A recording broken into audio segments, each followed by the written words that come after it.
Bon ben voilà, ça c'est fait et aujourd'hui on se retrouve pour le test des Gaerne Ice Storm GTX. Et comme vous venez de le voir, eh bien je n'ai pas fait semblant de les tester, mais ont-elles vraiment résisté à cette vague? Ont-elles pris l'eau? Eh bien ça je vais vous le dire dans cette vidéo, et je vais aussi vous parler d'un problème concernant ces chaussures, mais déjà, eh bien il faut que je vous les présente. Donc ces Gaerne Ice Storm GTX, eh bien elles nous viennent d'Italie, donc de la marque Gaerne, qui est une marque qui fabrique aussi des équipements pour moto. Voilà, des chaussures, des bottes pour moto. Si vous ne le saviez pas, comme ça maintenant vous le savez. Donc nous sommes là sur des chaussures de vélo plutôt indiquées pour l'hiver. Elles sont dites imperméables, respirantes et isolantes thermiquement. Et là déjà, quand on les prend en main, on sent qu'on est sur quelque chose de sérieux, quelque chose de solide. Elles font un petit peu tank, puis moi je trouve qu'elles présentent bien, voilà, c'est sobre, c'est joli, franchement, moi ça me plaît bien. Et là, si vous les trouvez vraiment imposantes, ça va être pour deux choses. Déjà, il y a cette partie haute, que je vais appeler une sorte de guêtre intégrée, ça a peut-être un autre nom, mais voilà, donc la partie haute de la chaussure. Et puis, elles sont grosses, tout simplement, parce que là, elles sont en pointure 48. Ça, c'est la pointure qu'il me faut, et c'est d'ailleurs la pointure maximum qu'on peut trouver chez Gaerne. Alors, au niveau de la construction, au niveau des matériaux, déjà, on a la tige qui n'est pas en cuir, même si ça pourrait y ressembler. En fait, c'est un truc en microfibre, c'est leur microfibre G-Active Airflow, donc sans doute un truc plus ou moins maison, qui est plutôt épais, franchement, ça fait solide, moi j'aime beaucoup. On trouve dessus des renforts thermocollés, là, des renforts anti-abrasion. Il y a aussi plein de zones réfléchissantes tout autour de la chaussure, donc ça c'est plutôt bien pour la sécurité.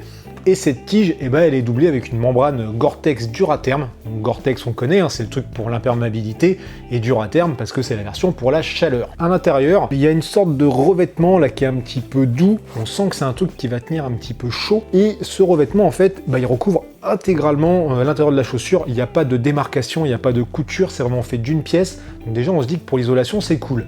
Et ça on le remarque surtout quand on enlève la semelle de propreté, donc que j'ai déjà retiré ici, et rien que cette semelle de propreté, on voit qu'elle est travaillée. En dessous il y a des espèces de petits coussinets, et il y a deux matériaux avec deux densités. Là en blanc c'est plus ferme, et en rouge c'est plus souple. Donc ça, ils disent que c'est à la fois pour le confort et pour l'efficacité de pédalage. Toujours pour l'isolation, et ça on ne le voit pas, en fait, dans la semelle intermédiaire, ils disent qu'il y a une feuille d'aluminium thermo-réfléchissant. La semelle, justement, elle est composée de fibres de verre et de nylon. Et là, en fait, je vous en ai pas encore parlé, mais ici, j'ai le modèle MTB, donc le modèle VTT, pour des cales SPD. Et cette chaussure existe aussi en modèle route, mais là avec une semelle carbone. Petit truc intéressant au niveau des cales, on voit là qu'il y a différentes lignes au-dessus et en dessous, et donc ça, pour le réglage, je pense que ça permet de placer facilement les cales de la même manière d'une chaussure à l'autre. Et à l'avant, il y a ces deux vis là qu'on peut retirer pour remplacer par des pointes. Sinon, là, à l'avant, on sent que c'est rigide, il y a un bon pare-pierre là pour éviter les chocs dans les cailloux et tout, franchement ça c'est pas mal.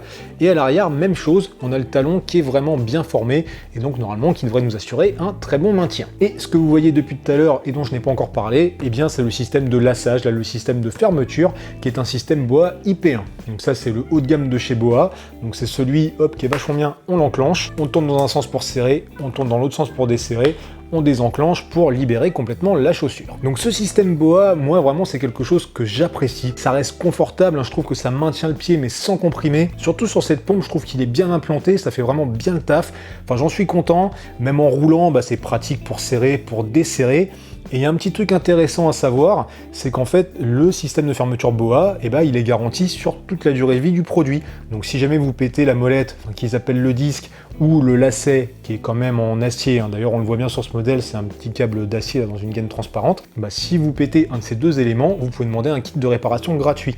Par contre attention, si vous cassez une boucle, un élément qui est cousu sur la chaussure, ça c'est pas pris en charge et là il faudra vous démerder. Bref, cette chaussure, une fois qu'on l'a enfilée, et ça c'est pas compliqué, en plus au besoin il y a cette petite boucle, voilà, on serre avec le système BOA qui fait bien son taf, et dedans moi je trouve qu'on est bien, franchement on est bien maintenu sans être comprimé, là le talon il maintient bien le talon, donc là c'est vraiment cool. Le seul truc éventuellement, c'est pour moi, j'aurais aimé un tout petit peu plus de largeur au bout, parce que peut-être que j'ai le pied un peu large, en tout cas pour mon pied droit qui est plus fort, aussi parce que j'ai l'habitude de courir avec des chaussures Altra pour ceux qui connaissent, donc où l'avant du pied, il y a beaucoup de place. Donc peut-être que je manque un chou de place pour les orteils, mais au final, ça m'a jamais vraiment dérangé pendant que je m'en servais sur le vélo. J'ai pas eu de douleur, j'ai toujours été bien. Vraiment, ce sont des chaussures que je trouve confortables à la fois pour pédaler ou pour marcher. Pour ce qui est de pédaler, moi j'ai fait des sorties jusqu'à environ 85 km avec, et franchement j'ai eu aucun souci, j'étais vraiment bien dedans. Et après, il y a un truc dont on parle souvent et où je suis pas trop expert, c'est au niveau de la rigidité des semelles.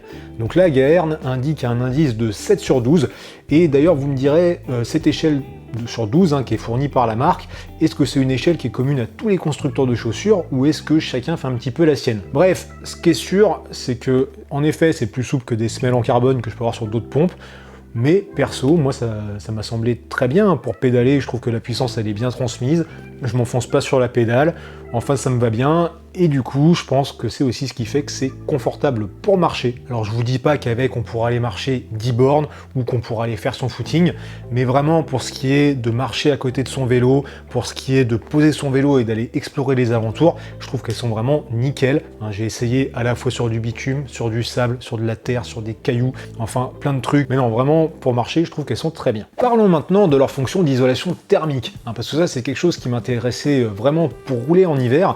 Parce que souvent quand on sort rouler, c'est les extrémités qui prennent, dont les pieds, et donc l'hiver on va devoir sortir des bonnes chaussettes hiver, ce qui n'est pas toujours facile à trouver, devoir mettre des couvre-chaussures, c'est un petit peu relou pour s'équiper, et ça du coup ça apporte une solution où en fait on est censé juste mettre ses chaussures et on peut partir rouler sans trop de soucis. Alors Gaerne n'annonce pas de plage de température pour l'utilisation de ces pompes, mais ils disent que c'est fait pour être utilisé dans des conditions de froid extrême. Maintenant, qu'est-ce que veut dire froid extrême? Je ne sais pas. Est-ce que pour eux c'est moins 20 degrés? Est-ce que c'est 0 degré?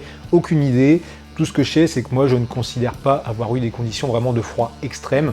Les sorties les plus froides que j'ai pu faire avec, c'était entre 0 et 5 degrés, avec quand même du vent.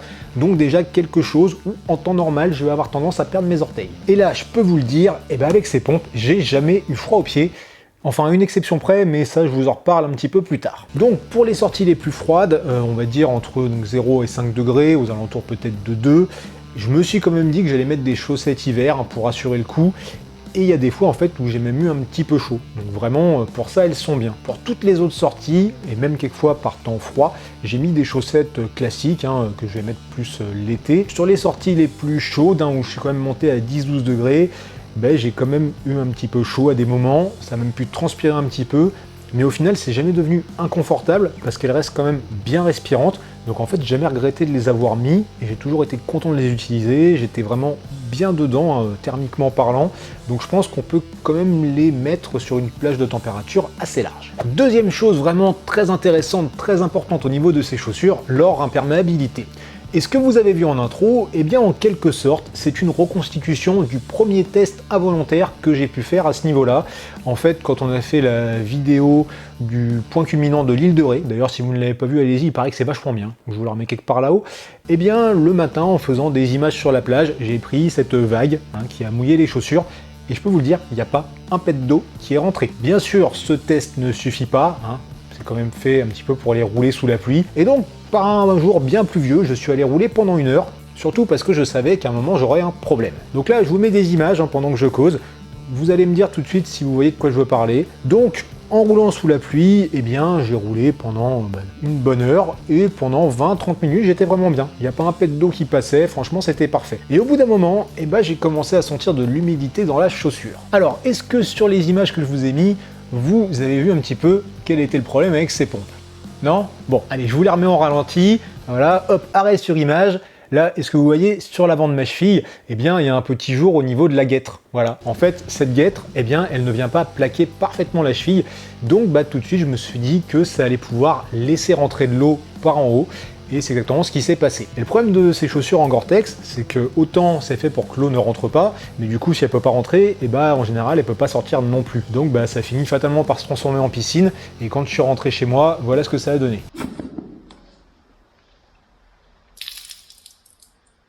Voilà, ouais, c'est un petit peu relou, et le problème, vous l'avez compris, c'est vraiment que cette guêtre, elle est un petit peu trop large, l'ouverture est trop grande. Alors après, ok, moi j'ai des chevilles de fillette, et peut-être que pour quelqu'un qui chausse du 48, ils se sont dit qu'on avait des grosses chevilles, mais après voilà, si moi ça me va pas, je pense que je suis pas le seul partie, bah, ça n'ira pas totalement. Et ils auraient peut-être juste pu mettre un système de serrage, hein, je sais pas, un cordon élastique qu'on resserre en cas de pluie, parce que ça reste ouvert, bah, ça favorise quand même un petit peu la respirabilité, je pense. Mais voilà, un truc qu'on peut resserrer en cas de pluie, donc soit un élastique, soit un velcro, je sais pas. Soit, pourquoi pas aussi quelque chose qui remonte un petit peu plus haut, comme ça après on pourrait remettre, pourquoi pas, le collant par-dessus. Mais voilà, pour moi, il y a un gros défaut de conception à ce niveau-là, il y a un truc à revoir qui fait que on risque de prendre l'eau. Et donc, je vous disais qu'il y avait eu une exception, un moment où j'avais eu froid un petit peu aux pieds, et c'est là, quand la chaussure était un petit peu remplie d'eau, forcément les orteils macèrent, si dehors il fait pas très chaud, peut-être qu'avec l'air qui vient sur la pompe ça refroidit ou quoi, enfin j'en sais rien, ou peut-être que l'eau était froide tout court. Et là, c'est pas très agréable, on commence à avoir froid aux orteils, enfin bref, vous avez compris le délire. Et allez, je m'étale encore un petit peu au sujet de l'imperméabilité, mais comme ça vous aurez vraiment le détail de tous les tests que j'ai pu faire.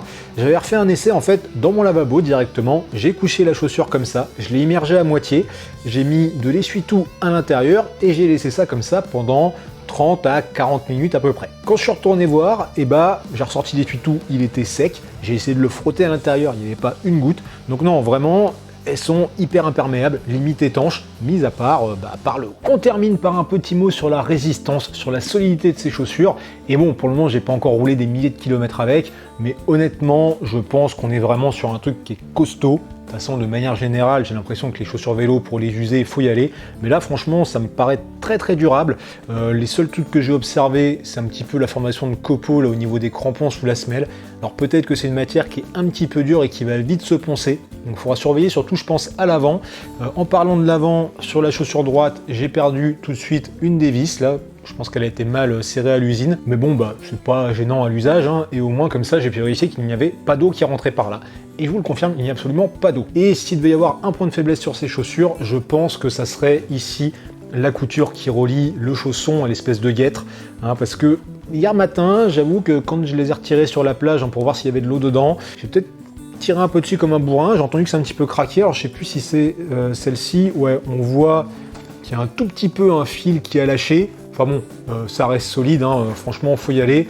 Mais voilà, peut-être que dans le temps, avec beaucoup de temps et beaucoup d'énergie, de bourrinisme profond, de mal retirer ses pompes, on pourra peut-être l'arracher. Mais encore une fois, je pense qu'il faut y aller. Et franchement, cette chaussure, c'est du solide. Voilà, et si je devais résumer, ces chaussures Gaern Ice Storm GTX, ici en version MTB, je dirais que ce sont franchement des belles pompes, solides, durables et confortables avec ce système de fermeture BOA que je trouve vraiment super. Et puis du coup, sur le contrat imperméabilité, respirabilité, isolation thermique, c'est rempli, à l'exception de ce truc mal foutu, cette espèce de guêtre qui peut laisser rentrer la pluie. Ça, c'est vraiment le truc à revoir. Autrement, avoir ce type de chaussures hiver, je pense que c'est un plus qui est pas négligeable, hein, si comme je disais, ça fait chier de devoir enfiler des couvre-chaussures et des machins avec lesquels on n'est même pas toujours sûr de garder les pieds au chaud, de garder les pieds au sec, même si là on n'est pas tout à fait sûr à cause de ça. Maintenant, il faut savoir que ça coûte quand même 250 balles pour ce modèle-là, ce qui est pas rien, forcément c'est un investissement.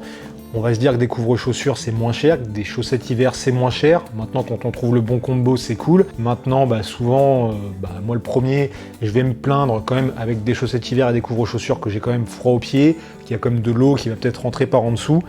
Donc ça peut valoir la peine, sachant que ça va être un investissement sur plusieurs années, que ça va permettre aussi l'hiver d'économiser ses chaussures plus printemps et été. Sur ce, voilà, je vous ai tout dit au sujet de ces pompes. Moi j'en suis content. Je ne sais pas si vous avez déjà utilisé des chaussures comme ça à vélo pour l'hiver, ou si vous avez un super combo chaussettes hiver, couvre-chaussures et tout. Dites-moi ça en commentaire, et puis même chose, si vous avez des questions, n'hésitez pas, j'y répondrai avec plaisir. Et puis comme d'habitude, je vous invite à liker, partager cette vidéo, à vous abonner à la chaîne. Et puis voilà, allez, je vous fais des bisous et je vous dis à bientôt. Ah, c'est rentré, putain.